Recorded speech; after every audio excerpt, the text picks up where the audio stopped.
अस्सलाम वालेकुम दोस्तों, मैं हूं जुल्किफ़ल ख़ान और आप देख रहे हैं मिन अकबर ट्रैवल्स का यूट्यूब चैनल।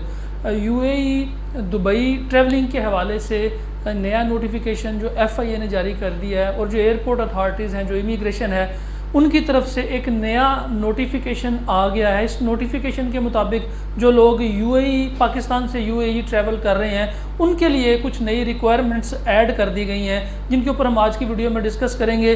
जिन दोस्तों ने अभी तक चैनल को सब्सक्राइब नहीं किया, सब्सक्राइब ज़रूर कर लें ताकि ऐसी इन्फॉर्मेटिव वीडियो आपको टाइम पे मिल सके। और ट्रैवलिंग से पहले अगर आपको ऐसी इन्फॉर्मेशन मिल जाए तो एयरपोर्ट पे आप किसी भी किस्म के नुकसान से बच सकते हैं।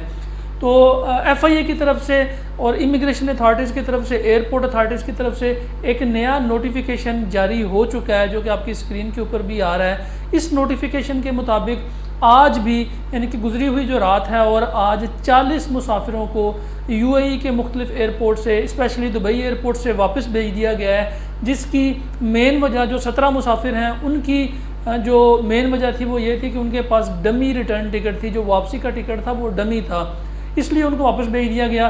जो बाकी मुसाफिर थे उनके पास जो शो मनी थी वो 5000 दिरहम के इक्विवेलेंट नहीं थी, इसलिए उनको वापस भेज दिया गया।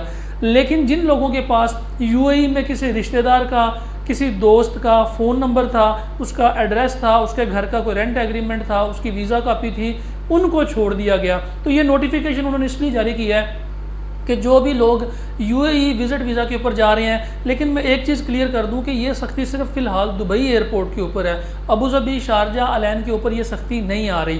तो जो लोग दुबई की तरफ ट्रैवल कर रहे हैं उनके लिए नोटिफिकेशन जारी किया गया है कि या तो आपके पास कंफर्म्ड होटल बुकिंग होनी चाहिए उतनी ही देर की जितनी देर की आपकी वापसी का टिकट है, आपके पास कंफर्म रिटर्न टिकट होना चाहिए, ओके टू बोर्ड होना चाहिए और 5000 दिरहम की शो मनी आपके पास लाजमी होनी चाहिए, नहीं तो आपको वापस भेज दिया जाएगा। अगर आपके पास 5000 दिरहम की शो मनी नहीं है, यानी कैश नहीं है, तो आपके क्रेडिट कार्ड में उसके इक्विवेलेंट अमाउंट हो जो कि आप एयरपोर्ट के ऊपर शो कर सकें कि मेरी लिमिट इतनी है, या डेबिट कार्ड के अंदर आपका बैलेंस आपके पास मौजूद हो, वो आप शो कर सकें कि मेरे पास डेबिट कार्ड के अंदर इतनी रकम मौजूद है। या तीसरी ऑप्शन ये है कि यूएई में आपके कोई फैमिली मेम्बर को, रिश्तेदार आपको एयरपोर्ट पर रिसीव करने के लिए आ जाए और उसका रेंट एग्रीमेंट, उसके घर का, उसके फ्लैट का, उसका एड्रेस, उसका फ़ोन नंबर, उसका वीज़ा कापी, ये सारी चीज़ें आपके पास मौजूद होनी चाहिए।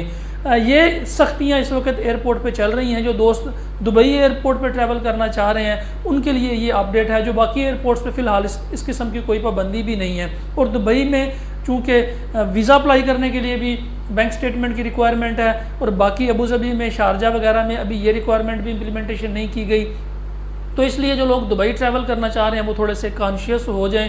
ट्रैवलिंग से पहले, वीज़ा अप्लाई करने से पहले इस चीज़ का ख़ास ख्याल रखें कि वीज़ा भी रिजेक्ट हो सकता है, एयरपोर्ट से भी वापस आ सकते हैं। किसी भी किस्म के नुकसान से बचने के लिए आप लाजमी इन एहतियात को मद्देनज़र रखिएगा। फ़िलहाल के लिए इतना ही। अपना और अपने साथ रहने वालों का ख़ास ख्याल रखिएगा। अपने इस चैनल का भी मुझे दें इजाज़त। अल्लाह हाफिज़।